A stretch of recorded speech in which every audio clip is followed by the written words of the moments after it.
begun this series titled, Yet He Abides, where we've been sitting with the truth that we have a God who is not just important, but He is also present. He is not just powerful, but He is also good, and He is good to us.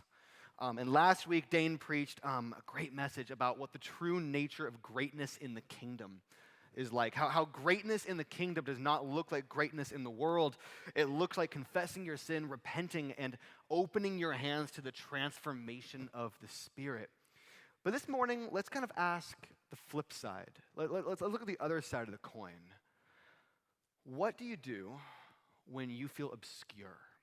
What do you do when you don't feel great? When you're in a season of life where things don't make sense, where the next step isn't obvious, where the thing you were depending on didn't happen, the constant wasn't as constant as you thought it was. What do you do when the season of your life feels ambiguous or unpredictable? You can't put it in a category.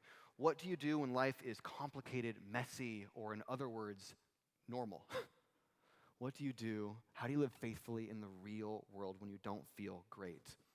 Ironically, we're going to start with a man who was extremely great in Scripture. In John 1, we're starting with John the Baptist. Now, Jesus himself called John the Baptist the greatest man ever born of a woman, which is all of them. He also said there has been no greater prophet until John. Like John's prophetic ministry, it is the Premier League. Like he is like the prophet of prophets. He's a huge deal. And he's got the following to show for it. John is a firebrand preaching in the middle of the wilderness a message of repentance. In theological language, John has absolutely zero chill. Like he just can't stop, won't stop. Like he's just going for it.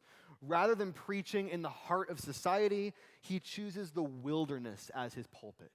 Preaches way out in the middle of nowhere in a barren wilderness. But this remote locale does nothing to dissuade all of Judea from coming out to him in droves. John has a massive crowd coming out to him in the middle of the wilderness. What a sight. It's weird. The exponential growth of John's ministry had rendered him as the figurehead of a staggeringly popular movement. Like, John is trending. Like, he's a big deal. Everyone knows who John is. But John's movement isn't just big, it's also new. Whereas baptism was not a particularly new idea in Jewish community, the way John baptized was definitely different. Up until John, baptism was basically exclusively used as a conversion tool from Gentile to worshiper of Yahweh. It was a symbol that made the outsider an insider.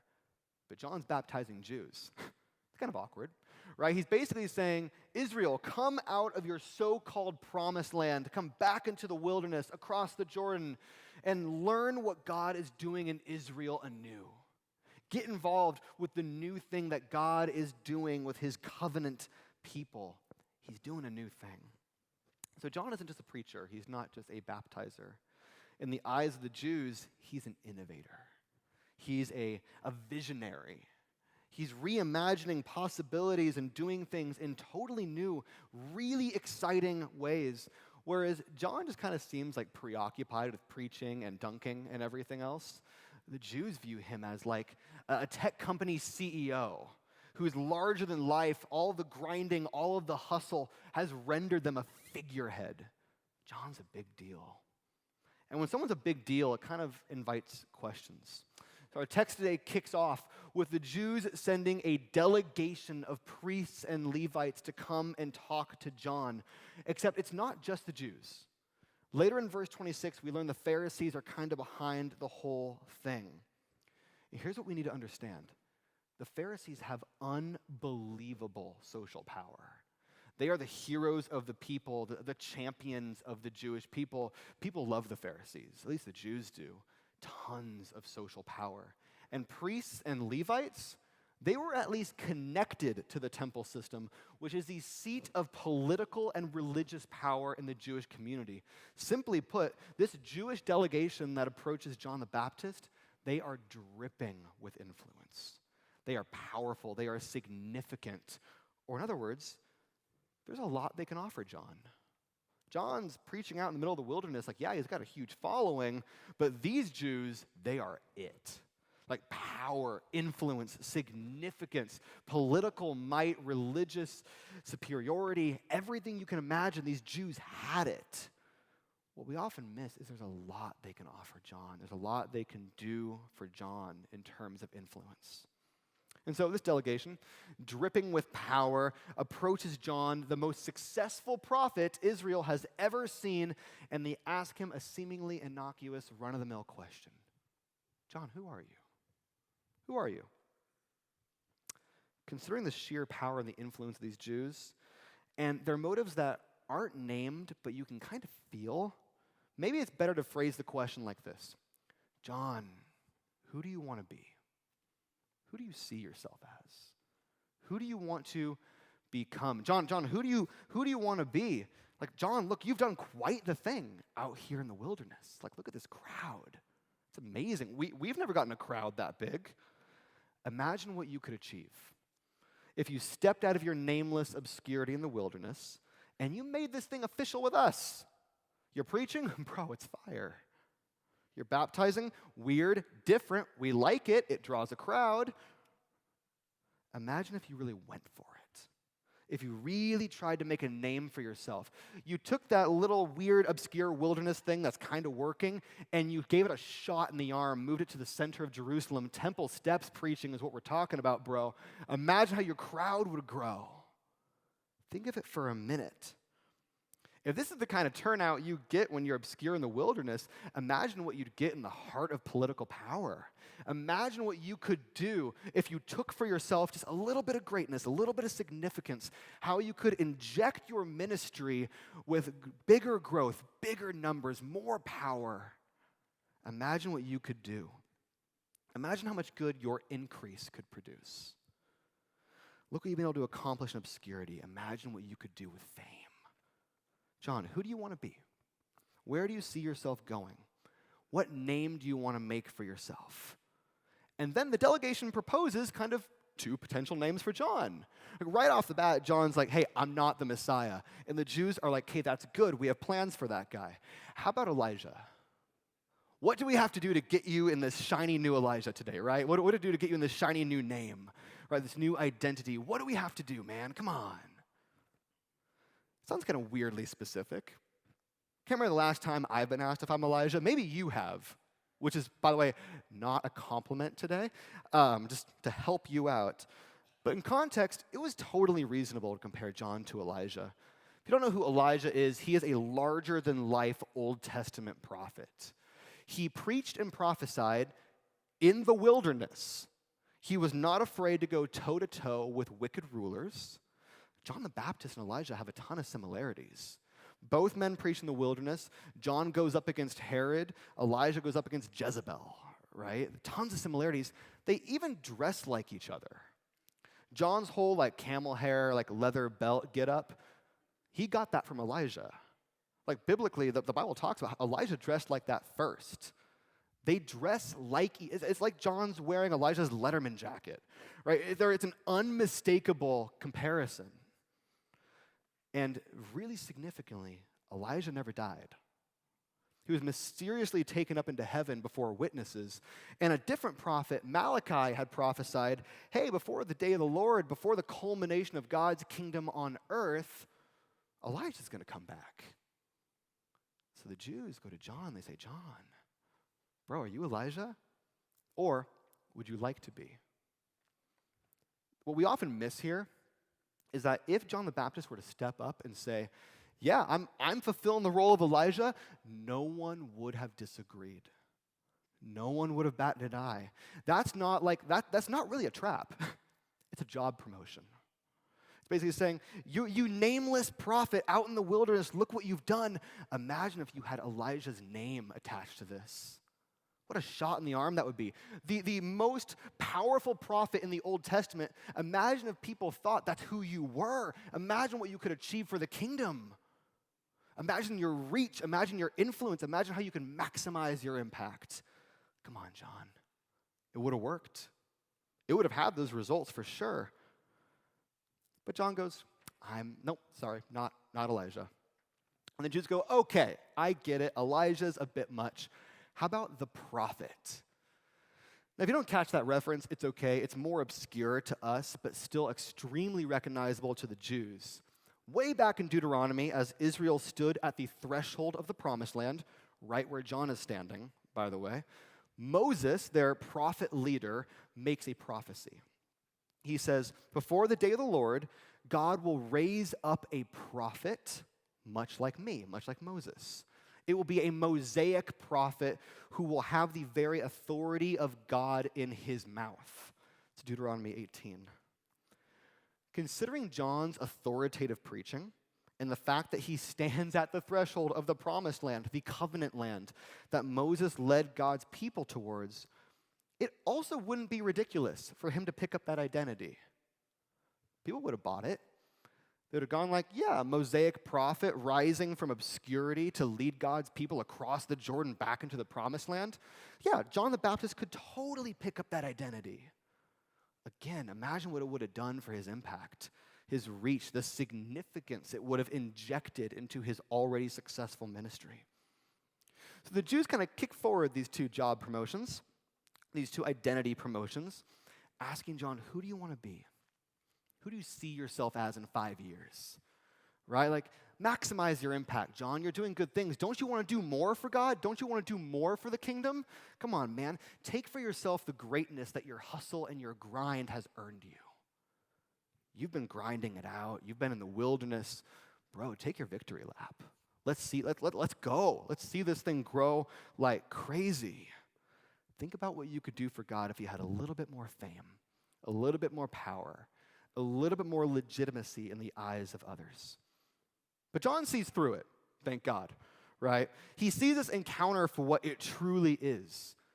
It's not a well-deserved opportunity. It's not a moment of honest inquiry. It's not a job promotion. It's temptation. Good and simple, straight up spiritual temptation. Verse 19, it kicks off by saying, this is the testimony of John the Baptist. The word testimony can also be translated as witness. Like John is sitting in a witness box in a court of law, and he's being asked to give an answer for something. And it says he did not fail to confess, but confessed freely. That's a different way you can translate the Greek. Not simply that he did not deny, but that he did not fail to be truthful. John's in the witness box. He's being interrogated by a spiritual prosecutor, and he does not fail to tell the truth. The text paints a picture of John under the white-hot gaze of temptation. The enemy is tempting John to expedite the slow and steady work of the Spirit in the wilderness by taking for himself the greatness in the eyes of others. The enemy is tempting John to fast-track this whole ministry thing outside of the slow and steady work of the Spirit, and the enemy does this all the time. Before Jesus began his public ministry, there's a famous little moment where he is cast out into the wilderness and the enemy comes and tempts him, right? Check it out, Matthew 4. Then Jesus was led up by the Spirit into the wilderness to be tempted by the devil, the accuser, the slanderer. The devil took him to a very high mountain and showed him all the kingdoms of the world and all their glory. And he said to them, all these I will give you if you fall down and worship me. What's the temptation? Greatness, significance. Let's just think about this. When the enemy seeks to lead astray Jesus Christ, the incarnate Son of God, what some would say, what all should say, the hardest person to lead astray, the enemy brings out his biggest, baddest temptation. And it's not sex, it's not money, it's not drugs, it's not vinyl records played backwards. It's significance, greatness, ego. He tries to trigger the Son of God's ego. The devil thinks it might work. And he has reason for thinking so. Let's go way back to the garden, Adam and Eve. Eve is reaching her hand for the fruit in the garden that God said no to. The serpent slithers over, and he goes, you won't surely die. What will happen? You'll be like God. You'll be great. It's the devil's favorite temptation for faithful apprentices of Jesus. We often assume that the devil prefers to tempt Christians with sex, drugs, money, whatever moral behavior scares you the most. There is a biblical pattern of the enemy choosing greatness as his preferred temptation for the faithful followers of God. The enemy loves that temptation. It's a secret weapon. In fact, I think the enemy is kind of thrilled that Christians are often so focused on these destructive moral behaviors that we don't quite recognize the enemy tempting you with significance. He dangles success and greatness in front of faithful followers of God and says, take for yourself the significance that God is unwilling to give you. Say, God, thank you for the ministry. I'll take it from here. I'll fast track this thing. I just want to say it so clearly. Y'all, we have an enemy, the devil, who seeks to sabotage your abiding with Jesus. He does not like you, to put it mildly.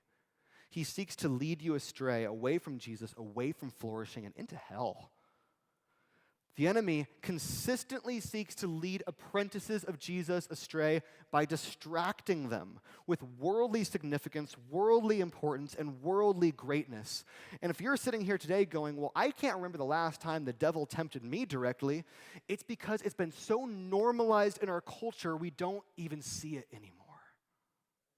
We live in a world where lust for significance has been normalized, where hungering and thirsting for importance is every day, especially in the Bay Area. When we see someone who is entirely future-focused and is solely fixated on getting to the next level, we don't express concern for their spiritual well-being. We applaud their hustle. It has become entirely normalized for someone to become obsessed with the person they want to become while giving no thought to God's presence or calling for them in the present. Or, if you're not future-focused, maybe you romanticize the present and you make your life look a little more significant and important and glossy than it actually is. In about a week, I have kind of an impromptu 11-year high school reunion. It's 11 years because we forgot about the 10 years, which tells you a little bit something about the Valley Christian class of 2011. There's not many of us. There's only like 100 of us from that class. Small school, obviously really bad at math. But we have a reunion coming up next week, and I've been excited for this. Most of these people, I haven't seen them since graduation from high school. And back then, I was just like a kid who wanted to play music and be in a band. That was my life goal. It went bad, obviously. This is better. This is good. But plan A, rock star, did not work for me. But anyway, I've been excited for this reunion. You know why? Because I have my life way more together than most of my classmates do. Married, have 3 kids, stable job I really care about. And I'm looking at some of my classmates, and I'm like, man, I got it way more together than you do. Why does that excite me? Am I even right? I don't know. I haven't talked to him in 11 years. I'm being so petty and shallow. This is an honest moment.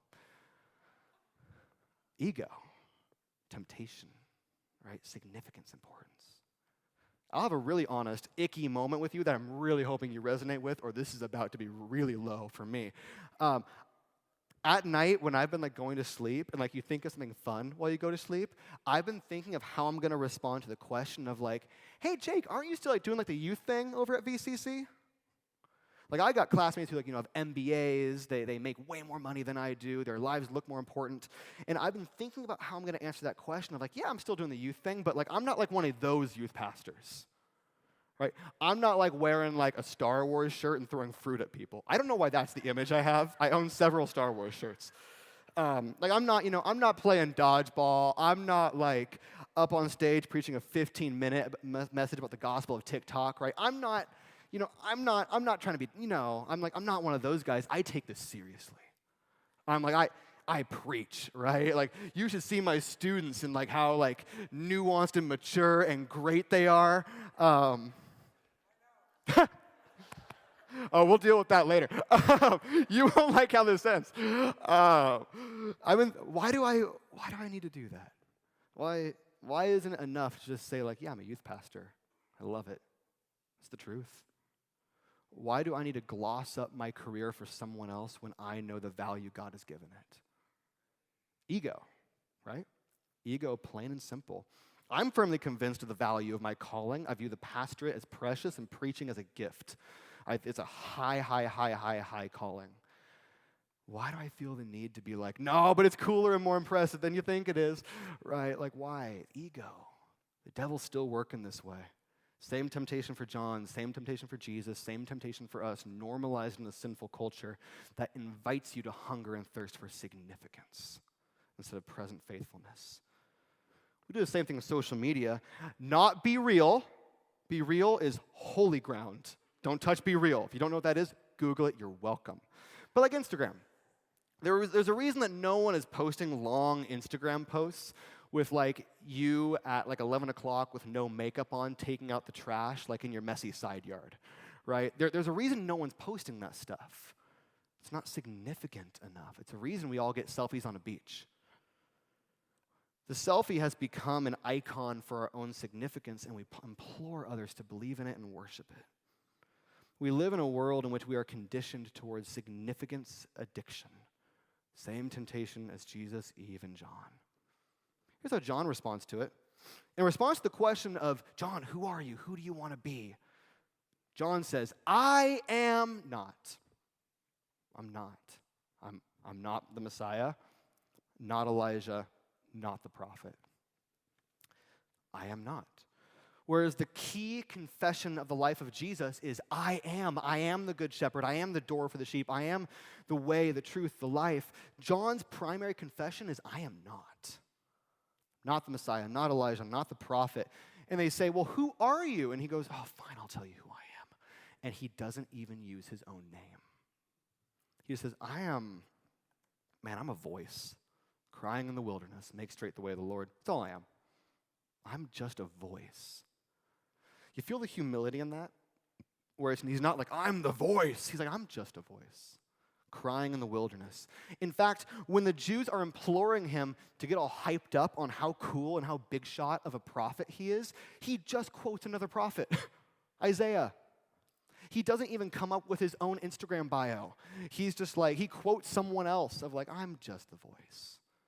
Then why are you baptizing? It's just water. It's a symbol. It matters. It's important. But he goes, Jesus is coming. He'll baptize you with the Spirit, right? This is water, man. Like I'm just standing in the dirty Jordan. It's not that big of a deal. The Spirit makes it a big deal. And then John gets even lower, and he goes, and you know what, guys? He goes, there's one among you who you do not know. In other words, he does not fit into your expectations of greatness. So you're blind to him because all you see is greatness. He goes, there is one who is a lowly suffering servant, and I am not even willing to untie his sandal. Why would you untie someone's sandal in this context? Think Last Supper. To wash their feet, right? A slave's job, a dirty job. John goes, I'm not even willing to begin to prepare to do that. I am not the Messiah. I am not Elijah. I'm not the prophet. I'm just a voice. Those are Isaiah's words. This is just water. I am not even worthy to be a slave for someone you find obscure. Low. I am not. How powerful is that? John recognizes his present assignment. He resists the enemy's temptation to surpass it, and he lowers himself into faithfulness. John isn't down on himself. He doesn't have bad self-esteem. He is just so deeply captivated with the goodness of his present calling that he is able to resist the other people tempting him into significance. John's not willing to sidestep his own present calling. He knows that to hunger and thirst for significance or greatness is often to despise God's calling for you in the present. If all you're convinced with is success in the future, it's likely you haven't intended to calling in the present. He recognizes his present assignment. He resists the enemy's temptation to surpass it, and he lowers himself into faithfulness.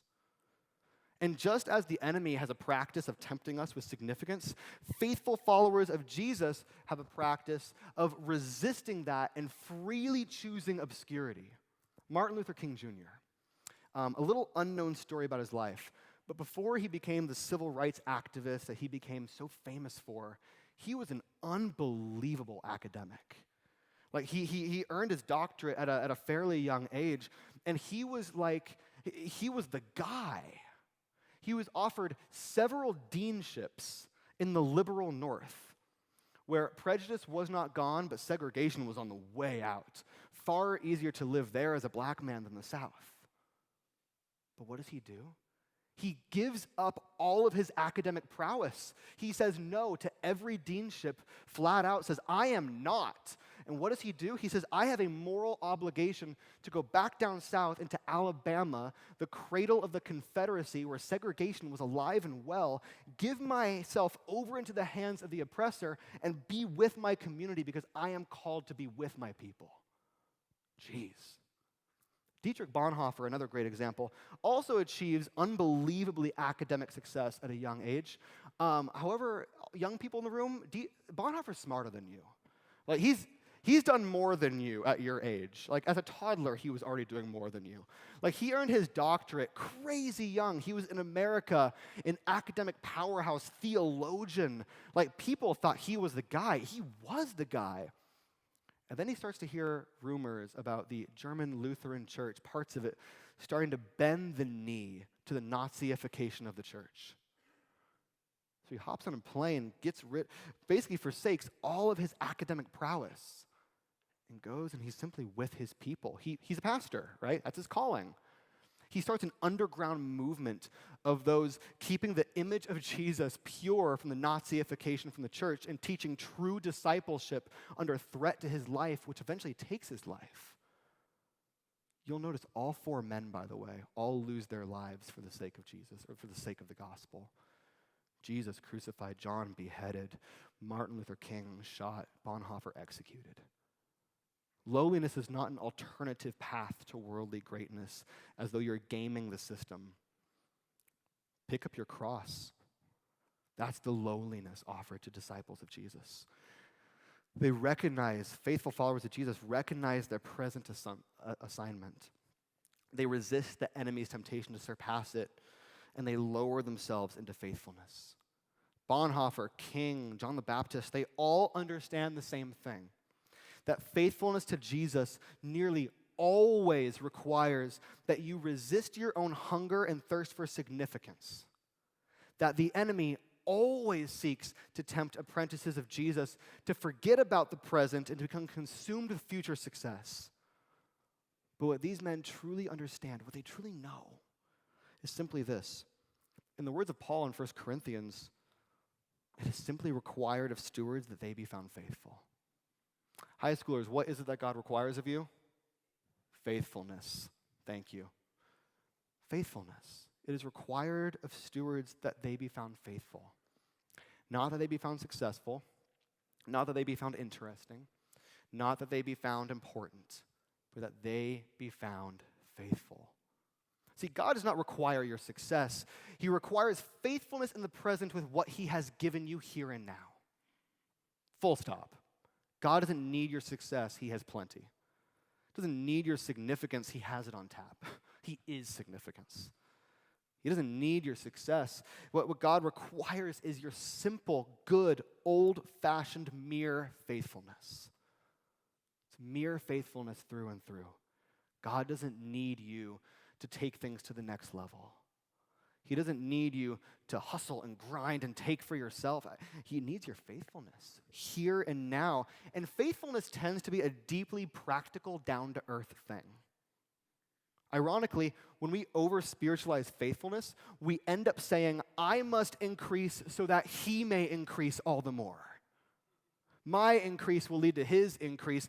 I'm going to strategically leverage myself, take all the greatness I can. If I increase, then he increases, as if you were a direct mirror for God himself.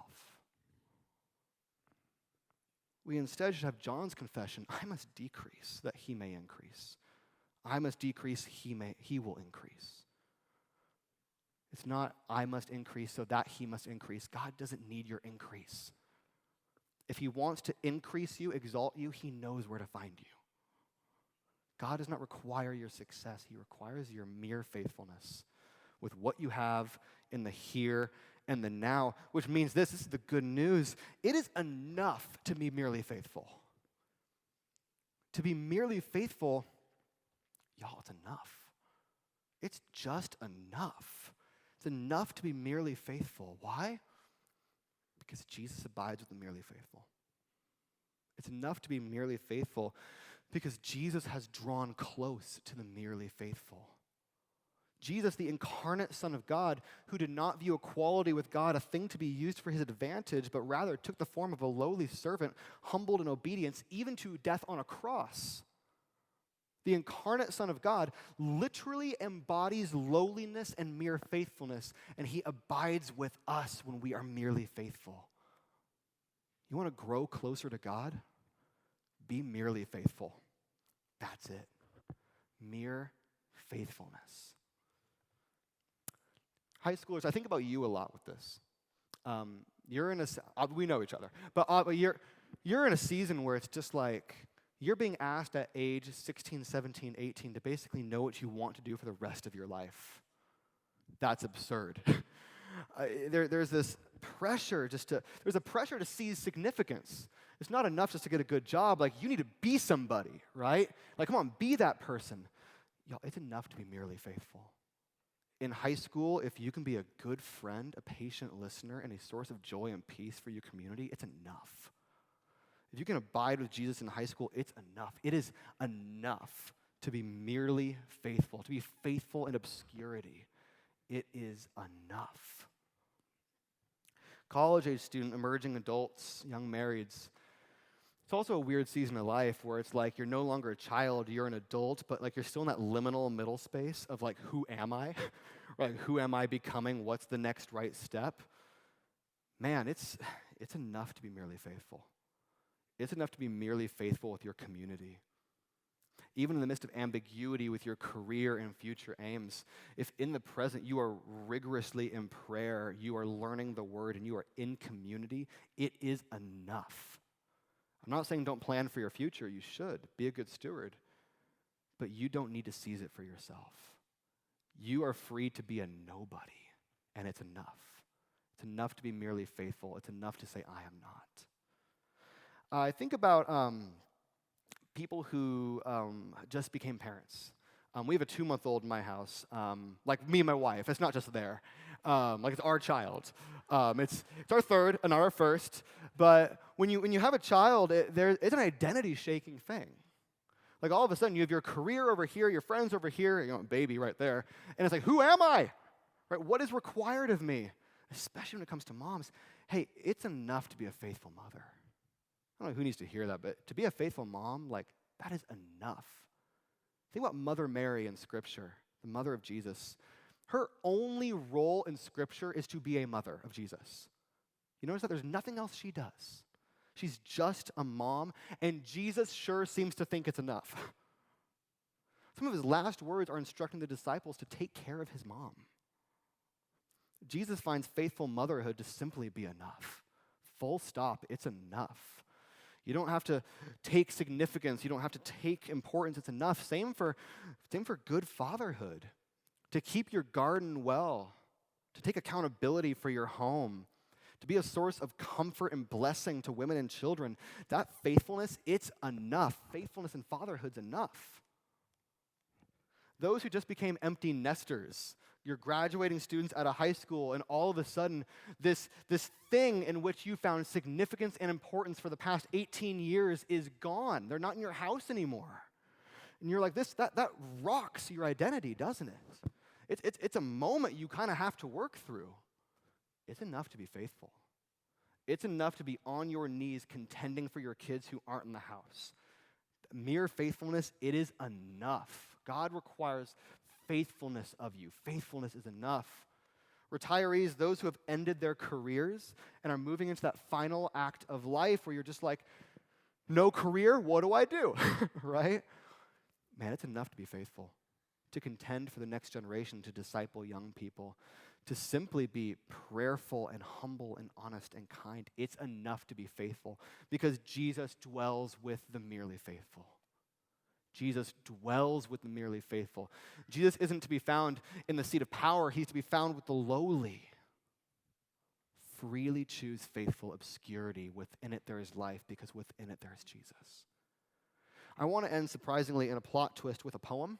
Um, this is my Hardestian moment. I know I can't use poetry in high school ministry. I'm not a big poetry guy, but this is one I used to have printed out on my desk for years and years and years. This is from Dietrich Bonhoeffer, 1 month before he was executed. Who am I? Am I really that which other men tell of? Or am I only what I myself know of myself? Who am I, this or the other? Am I one person today and tomorrow another? Am I both at once, a hypocrite before others? Who am I? They mock me, these lonely questions of mine. Whoever I am, thou knowest, O God, and I am thine. Let that be your confession in a culture that demands you to answer the question, who are you? We live in a world that asks, who are you? Who do you want to be? Who do you see yourself as? What significance ought you to take? Who are you? Let the confession of faithful Christians, of faithful apprentices, simply be, whoever I am, God knows, and he abides with me. Whoever I am not, but he is, and he abides with me. Father, thank you for this morning.